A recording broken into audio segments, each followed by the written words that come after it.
Bienvenidos a Soy Violentoso Macabro Podcast. Yo soy Ali. Y yo soy Dee. Y hoy Dee nos contará de un caso que sucedió en Miami, Florida.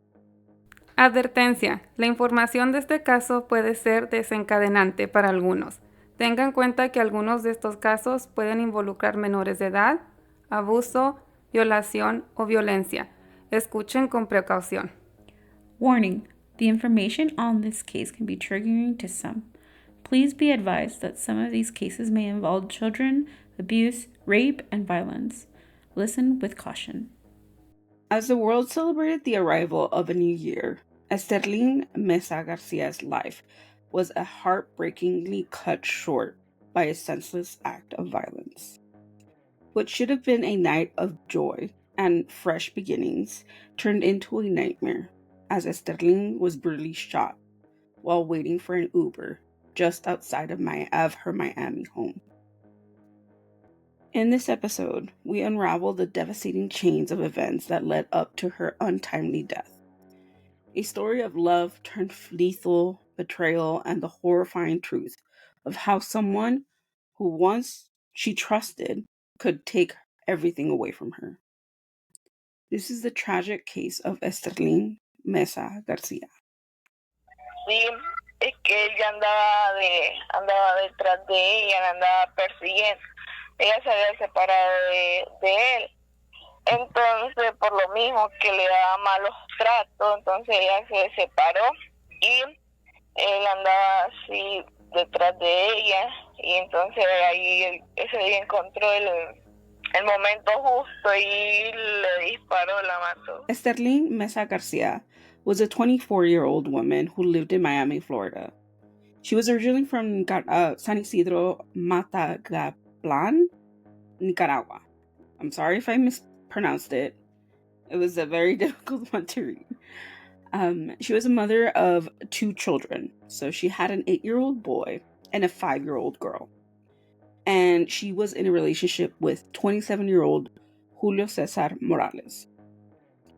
Based on La Prensa Nicaragua, Esterling and Julio had been living in the United States for approximately a year when the incident happened. However, Esterling had originally had family in Nicaragua, and that's where she had her 2 children living in. But she decided to move to the U.S. in 2022 after she was dating Julio for almost 2 years. So they started dating like in early 2020. But they decided that they were going to move to Miami to get, income and send back home and, provide a better living for her children. And her children, you said, were going to stay in Miami.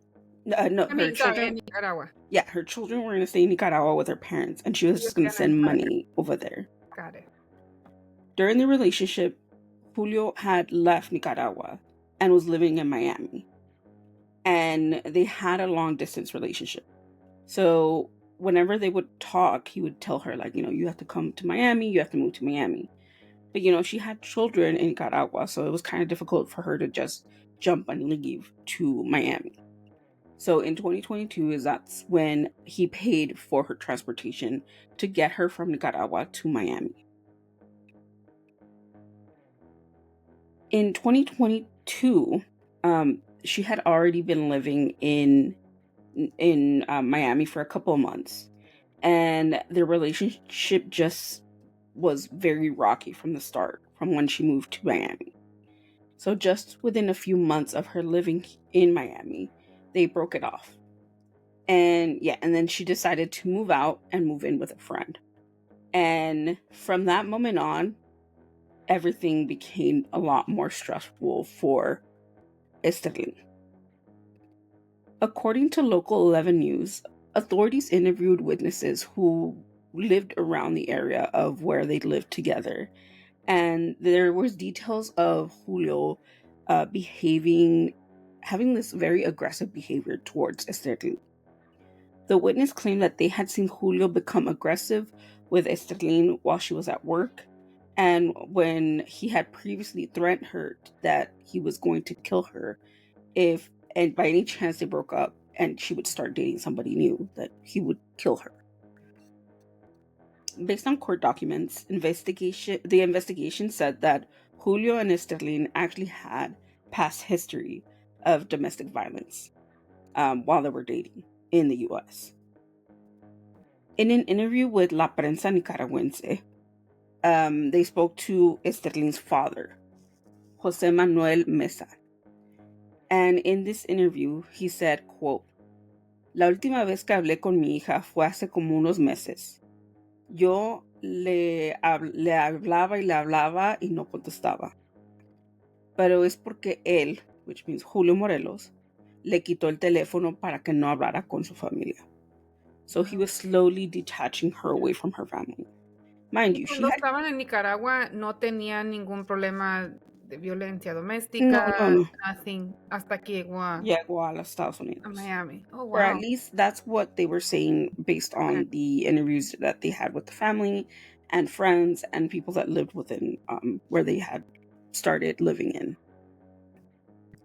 Esterling's cousin, Diana Carolina Espinosa, told La Prensa Nicaragua that Esterling had split up with Julio because he was abusive, both physically, mentally, and he would often steal from her.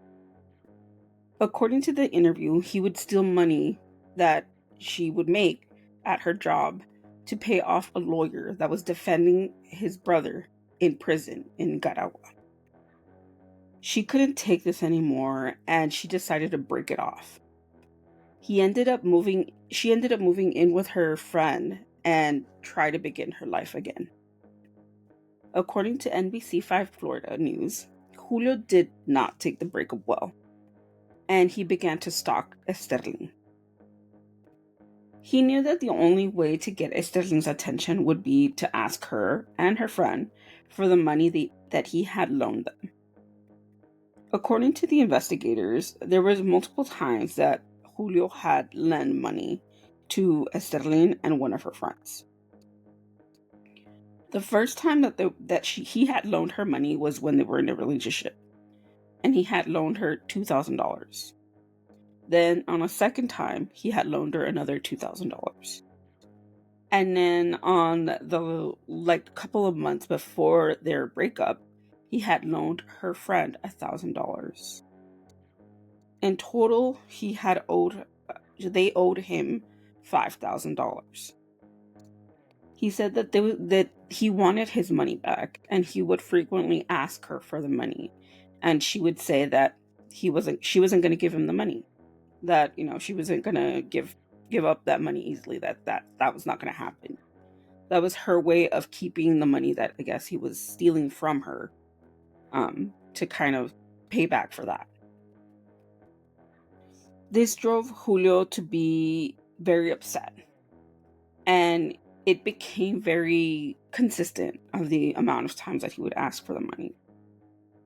According to the investigators of this case, Julio told officers that Esterling told him that he wasn't going to give the money back, and a few days after Christmas, he was attacked by Esterling's new boyfriend and her boyfriend's friend. This drove Julio to buy a firearm off of the streets in order to protect himself. On December 31st, 2023, on New Year's Eve, Julio knocked on Esterling's door and was attempting to get his money back. Esterling, assuming that her Uber driver had arrived to take her to a friend's birthday party, she gladly opened the door. When she opened the door, she realized it was Julio on her front porch. After getting into an argument about the money, Esterling told him that she wasn't going to give him the money back, and she turned her back against him. This infuriated Julio and motivated him to pull the gun out of his jacket. He shot Esterling with 8 bullets to the back of the head and her neck. Oh my God. Yeah. She was left bleeding while he ran away. Based on the 911 call records, a call was sent shortly after the shots rang out. Detectives determined that it was Julio who called 911 and confessed that he murdered Esterling, and he asked to turn himself in. He is currently as of today, there's no information on what happened to the rest of the case. During the time of the murder, he had gone to prison, and he was facing up to second-degree murder, and that was all that had been said about the case. So there's no updates, there's nothing. I tried looking through different websites, but nothing would come up about it. En muchos casos duran tiempo hasta que den una sentencia. Yeah. You would expect it would be quick because they're in prison already, but Yeah. it But takes time.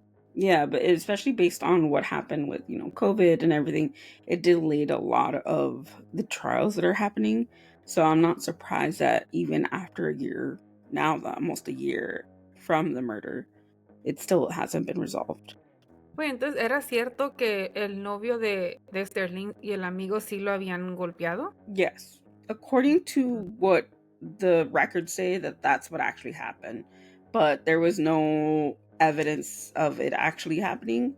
It was just kind of like what he told detectives. Got Yeah. it. Okay. And how he kind of was scared enough to go get a firearm.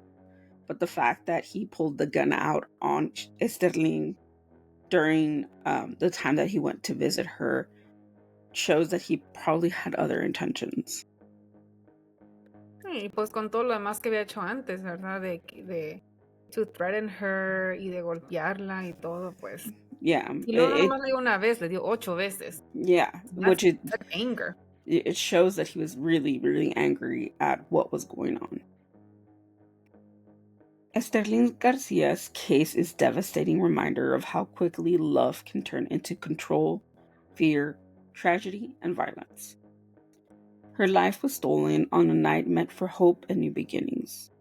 A night she planned to celebrate with her friend and her friend's birthday party. Her loss has left a void in the lives of her loved ones, especially her children who are now orphans. It is important to recognize the warning signs of a toxic relationship and support those who feel trapped in them. If you or someone you know is experiencing abuse, resources are available to help. We will provide the links in the description of this episode. You do not have to face it alone. This is the tragic case of Esterling Meza García. Sí, nos avisaron como 2 horas después. La expareja la asesinó afuera de donde ella estaba viviendo.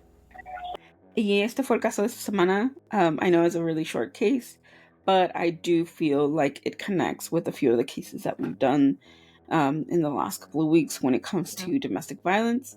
It's important to talk about it. Yeah, and especially during the holidays, I feel like a lot of tensions are high and a lot of domestic violence happens during the holidays. So, just because we are in this time of new beginnings, you can also take advantage of that and, get out of these toxic relationships and very unhealthy, relationships with a person that's just not, giving you any good in your relationship. Not so good for you. We will leave any of the resources in the description of this episode, and as well, we will post them on our social media platforms if you need them.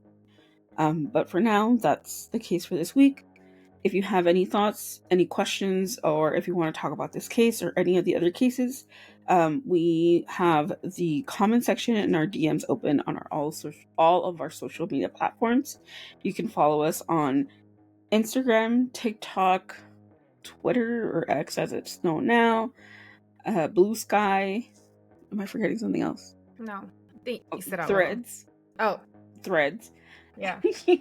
You can find us in all those 5 social media platforms. Just look for us as at SVSM_podcast. Or you can type in Soy Venezolano Podcast and we should be the first ones to pop up. You can also look for us on Facebook. Just type in Soy Venezolano Podcast. We should also pop up on there. We have a YouTube channel. We upload the video portion of this podcast on there. So if you want to look and see our faces, you could just type in Soy Venezolano Podcast on the research bar and we should pop up. I'm trying to see what else. If you want to listen to the rest of the 132 episodes that we have, you can go on our Spotify, Apple Podcasts, Amazon Music, or wherever you stream podcasts. Just type in Mientras podcast, and you can find our whole catalog there. And I think that's it. Don't know what else to say. Is that it? I think that's it. Yeah. That's it. Yeah. Sorry, I was not ignoring you. So for those that are watching the video, I was looking down because Leo was trying to leave the room, and I had to text, "Can someone open the door, please?" Because Dee is on a roll, and I don't want to interrupt her. Well, too late. No, I'm just kidding. But it's so fine. It's completely fine. And he didn't bark, so he didn't interrupt you either. He didn't. He was like, "Oh, she's on a roll." He's like, "We'll let her be." She's like, "It's once in a while that this happens." But you yeah, got everything. I got everything. We hope you had a wonderful holiday season. Yeah.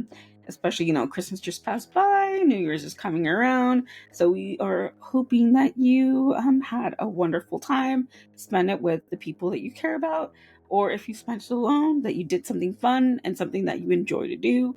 Or you got some rest. You slept yes. Watch movies, enjoyed your time alone. Yeah. Sometimes we need that. But we hope you enjoyed your holiday season. And yeah. Anything else? Este año se pasó en friega. Dude, I can't believe that next week it's already fucking 2025. It's gonna be weird. It was weird to say 2024. Now it's gonna be 2025. I feel like Halloween was still last week. Right? It's like, when did this happen? But yes, let us know, what are some of your New Year's resolutions? What are you looking forward to in 2025? And let us talk to us. We want to hear you. But if you have any suggestions, any topics, or if you have any ideas of what we should do for the upcoming year, please let us know. We are open to suggestions. We want to know what you guys want to see from us. So please let us know. And I think that's it. Yeah. So happy holidays. And like next week, when the next episode goes up, it's already like 2025. Yeah. Like, what? Exactly. It's crazy. I can't. So I guess we'll see you guys next year. No, it sounds so cheesy, but I love using that. I'll see you next year. Talk to you guys next year. It's like, I'm gonna see you next year. Week. Well, that's why it's next year. Next year, point, duh. Duh. Us millennials. I know, for real. But have a wonderful day, and we'll see you guys next year. We'll see you guys next year. And again, I know we always say this, but thank you for the support. Very true. We love you all. Thank you so much. You. Yes, you have a very, very special place in our black hearts. Yes. Agree with that. But we can't wait to talk to you guys. So we'll see you guys in 2025. Vemos el próximo año. Yes. Adiós. Bye. Stay spooky. Quédate spooky. And go watch Nosferatu. Bye. Bye.